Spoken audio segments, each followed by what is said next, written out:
audit atau audit evidence. Kelompok 6 terdiri dari saya sendiri, Suci Nur Aini, yang kedua Galih Fahmi Gulam Aditama, dan Nur Aini Wahyuningsih. Langsung saja kita ke pembahasan materinya. Definisi bukti audit. Bukti audit atau audit evidence menurut standar audit 500 adalah informasi yang digunakan oleh auditor untuk menarik kesimpulan yang menjadi dasar dalam pemberian opini auditor.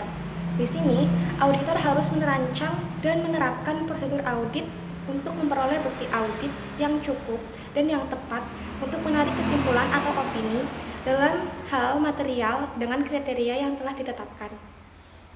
Selanjutnya, ada kecukupan, kesesuaian, dan keandalan bukti audit. Yang pertama, kecukupan bukti audit. Kecukupan bukti audit adalah ukuran kuantitas dari suatu bukti audit, di mana bukti audit yang diperoleh atau dibutuhkan tergantung dari penilaian suatu auditor untuk menganalisis risiko salah satu material yang mungkin terjadi, dan juga dipengaruhi oleh risiko dari informasi pokok bahasan yang tidak sesuai atau rentan terhadap penyimpangan kepatuhan. Yang kedua, ada kesesuaian bukti audit. Kesesuaian bukti audit adalah ukuran mutu atau ukuran kualitas dari suatu bukti audit, di mana ukuran kualitas ini dipengaruhi oleh relevansi dan keandalan dalam mendukung kesimpulan yang menjadi dasar pemberian opini auditor. Relevansi bukti audit itu sendiri adalah di mana bukti audit harus berkaitan atau relevan dengan tujuan audit sebelum bukti audit tersebut telah dianggap benar. Kemudian ada reliabilitas bukti, yaitu tingkat di mana bukti audit dapat dianggap dipercaya atau layak dipercaya, dan terdapat beberapa karakteristik untuk memenuhi reliabilitas bukti audit. Terdapat 6 karakteristik untuk memenuhi reliabilitas bukti audit.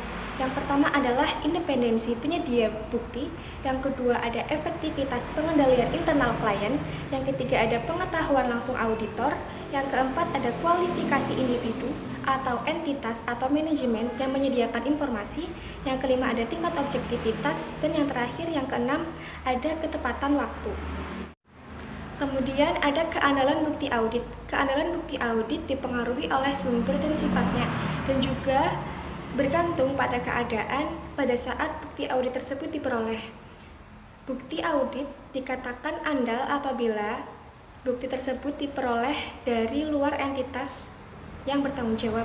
Kemudian bukti audit tersebut diperoleh langsung oleh auditor, dan bukti audit tersebut dalam bentuk dokumenter seperti kertas, elektronik, dan media lain. Di sini ruang lingkup audit dapat menentukan tempat mengumpulkan bukti audit. Artinya, bukti audit dapat dikumpulkan dari dalam ataupun luar entitas, dan juga dapat diperoleh langsung oleh auditor. Selanjutnya ada teknik pengumpulan bukti audit. Pengumpulan bukti audit yang cukup dan tepat merupakan proses sistematik dan berulang, karena di sini melibatkan beberapa unsur, diantaranya yaitu yang pertama, mengumpulkan bukti audit dengan melakukan prosedur audit yang tepat. Kemudian yang kedua, mengevaluasi bukti yang telah diperoleh mengenai kecukupan dan kesesuaiannya. Kemudian yang ketiga, menilai kembali risiko dan mengumpulkan bukti lebih lanjut apabila diperlukan. Ada 6 teknik pengumpulan bukti audit, yaitu yang pertama ada observasi, inspeksi, yang ketiga ada penyelidikan, yang keempat ada konfirmasi, yang kelima ada performa ulang, dan yang terakhir yang keenam ada prosedur analitis. Teknik pengumpulan bukti yang pertama ada observasi. Observasi yaitu proses mengamati prosedur yang sedang dilakukan oleh suatu pihak. Observasi dirasa kurang dapat diandalkan karena pihak yang diobservasi bisa saja mengubah perilakunya karena adanya kehadiran dari auditor. Kemudian teknik yang kedua ada inspeksi. Inspeksi yaitu pemeriksaan oleh auditor atas dokumen atau catatan-catatan untuk mendukung informasi yang tersaji dalam laporan keuangan. Contoh bentuk dari inspeksi, contohnya seperti meneliti pembukuan dan pencatatan akuntansi suatu entitas, membandingkan catatan akuntansi atas proyek dengan perjanjian proyeknya. Kemudian ada juga Assalamualaikum warahmatullahi wabarakatuh. Saya Galih Fahmi Gulam Aditama, NIM 7211418189. Saya akan melanjutkan materi teknik pengumpulan bukti audit. Yang ketiga ada penyelidikan. Penyelidikan melibatkan pencarian informasi dari orang yang relevan baik di dalam maupun di luar badan yang diaudit. Di dalamnya termaksud yang pertama pertanyaan tertulis formal, yang kedua diskusi lisan informal, yang ketiga mewawancarai dan mengajukan pertanyaan kepada orang yang relevan termasuk para ahli, yang keempat mempersiapkan dan mengirimkan kuesioner atau survei. Untuk mendapatkan pemahaman lebih baik, pertanyaan seringkali ditunjukkan kepada orang-orang di luar fungsi tertentu yang diaudit. Lalu yang keempat ada konfirmasi. Konfirmasi merupakan respon tertulis langsung dari pihak ketiga yang independen yang memverifikasi keakuratan informasi yang diminta oleh para auditor. Respon yang diberikan biasanya berupa kertas elektronik atau media lainnya seperti mendatangani langsung dari pihak ketiga. Keputusan apakah auditor menggunakan konfirmasi atau tidak tergantung pada kebutuhan akan situasi serta bukti alternatif yang tersedia. Konfirmasi tertulis juga dapat diperoleh dari manajemen sehubungan dengan representasi lisan yang dibuat selama audit. Contohnya berkaitan dengan penegasan manajemen tentang kepatuhan terhadap bagian undang-undang yang relevan. Yang kelima ada performa ulang.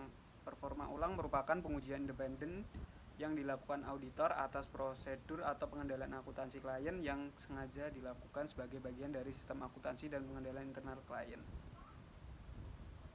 Auditor secara independen melaksanakan prosedur yang sama dengan yang telah dilakukan oleh manajemen. Lalu sistem data yang digunakan oleh manajemen dapat menuntut kualifikasi khusus yang harus dipertimbangkan sebelum memulai kinerja ulang. Contoh dari performa ulang. Yang pertama ada review file kasus individu untuk menguji apakah telah membuat keputusan yang benar dengan kriteria yang relevan.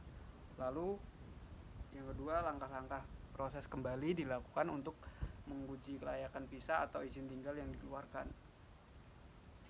Terus yang ketiga, penghitungan ulang pemotongan pajak pada daftar gaji staf badan yang diaudit untuk memastikan jumlah yang benar untuk dibayarkan. Lalu yang keempat, mengonfirmasi penerapan kriteria yang benar untuk melakukan pembayaran tunjangan kepada orang-orang yang memenuhi persyaratan khusus. Lalu yang terakhir, melakukan kembali proses seleksi tender dengan menggunakan kriteria seleksi untuk menguji apakah penawaran yang benar telah dipilih. Lanjut ke teknik pengumpulan bukti audit. Yang keenam ada prosedur analitis. Dalam prosedur analitis, auditor membandingkan data atau menyelidiki fluktuasi atau hubungan yang tampak tidak konsisten dalam audit kepatuhan. Penggunaannya akan bergantung pada ketersediaan informasi dan statistik keuangan dan operasional yang andal. Tujuan prosedur analitis memahami industri bisnis dan klien. Yang kedua menilai kemampuan entitas untuk going concern. Lalu yang ketiga menunjukkan adanya kemungkinan salah saji dalam laporan keuangan. Dan yang terakhir mengurangi pengujian audit yang terinci. Lanjut ke bab skeptisisme profesional dalam mengumpulkan bukti audit. Skeptisisme profesional dilakukan untuk penilaian kritis atas bukti yang dikumpulkan oleh auditor. Auditor tidak diharapkan untuk mengabaikan pengalaman di masa lalu tentang kejujuran dan integritas dari manajemen yang memberikan bukti. Skeptisisme profesional adalah sikap yang mengharuskan auditor waspada terhadap yang pertama ada bukti yang tidak sesuai dengan bukti lain yang diperoleh. Terus yang kedua, informasi yang mempertanyakan keadilan dokumen. Yang ketiga, keadaan yang memerlukan prosedur lain yang dipersyaratkan. Lalu yang keempat, yang terakhir, kondisi yang menunjukkan kemungkinan ketidakpatuhan.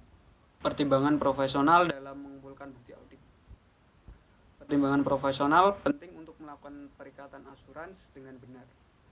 Hal ini karena interpretasi dari ketentuan etika yang relevan dan standar audit yang relevan serta keputusan yang diinformasikan yang diperlukan selama proses audit tidak dapat dibuat oleh auditor tanpa penerapan pelatihan, pengetahuan, dan pengalaman yang relevan dengan fakta dan keadaan. Lalu contoh bentuk dari pertimbangan profesional adalah sifat, saat, dan luas prosedur yang digunakan untuk memenuhi ketentuan standar audit yang relevan dan memperoleh bukti. Lalu mengevaluasi apakah bukti yang cukup dan tepat telah diperoleh. Yang terakhir, pengambilan kesimpulan yang tepat berdasarkan bukti yang diperoleh. Nah, selanjutnya yaitu pertimbangan indikatif ketidakpatuhan terhadap penipuan dan tindakan melanggar hukum. Nah, selama audit, auditor akan menemukan contoh ketidakpatuhan yang mengindikasikan kecurangan. Nah, ketika auditor menemukan indikasi kecurangan, auditor akan menerapkan skeptisme profesional. Contohnya, contoh kecurangan dalam audit kepatuhan terkait dengan penyalahgunaan wewenang. Nah, tetapi tidak lupa dengan adanya kecurangan dalam kepatuhan. Nah, contohnya yaitu penyalahgunaan otoritas publik yang disengaja untuk kepentingan yang tidak pantas.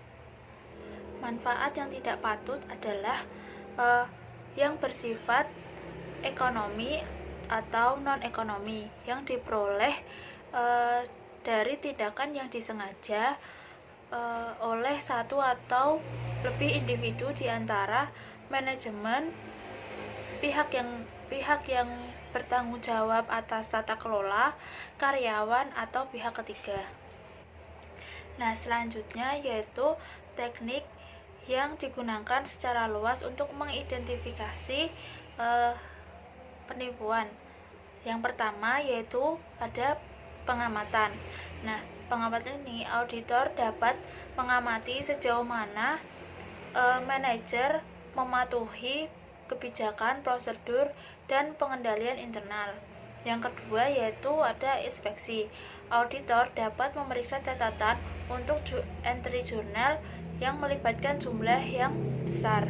Yang ketiga yaitu ada wawancara. Nah, wawancara ini auditor dapat mewawancarai manajer puncak atau internal perusahaan yang mengindikasikan penipuan, korupsi, dan kejadian lainnya yang mengindikasikan kecurangan. Nah, selanjutnya yaitu ada prosedur analisis. Prosedur analisis ini yaitu auditor dapat membandingkan informasi keuangan dari periode ke periode untuk mengindikasikan hubungan data keuangan yang abnormal. Nah, yang selanjutnya yaitu ada walkthrough, yaitu auditor dapat melacak dokumen sumber asli melalui proses pencatatan untuk menguji keandalan sistem pengendalian internal dan menemukan poin peluang untuk penipuan. Selanjutnya yaitu mengevaluasi dan membentuk kesimpulan.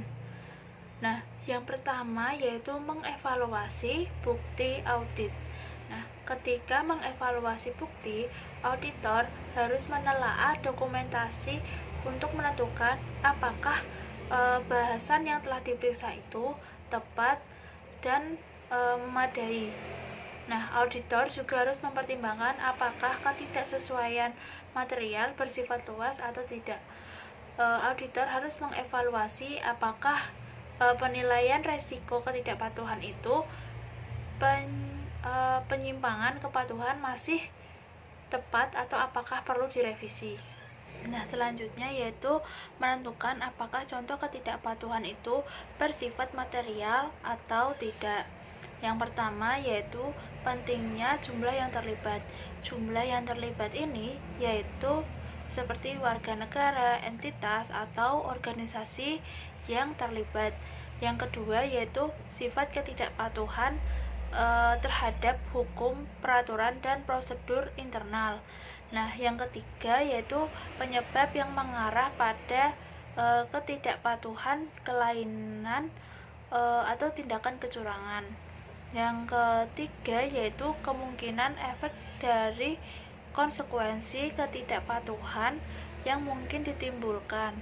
Nah, yang selanjutnya yaitu kebutuhan dan harapan legislatif publik atau penggunaan lain laporan audit. Demikian presentasi dari kelompok kami, kurang lebihnya mohon maaf. Terima kasih untuk yang sudah mendengarkan presentasi dari kelompok kami.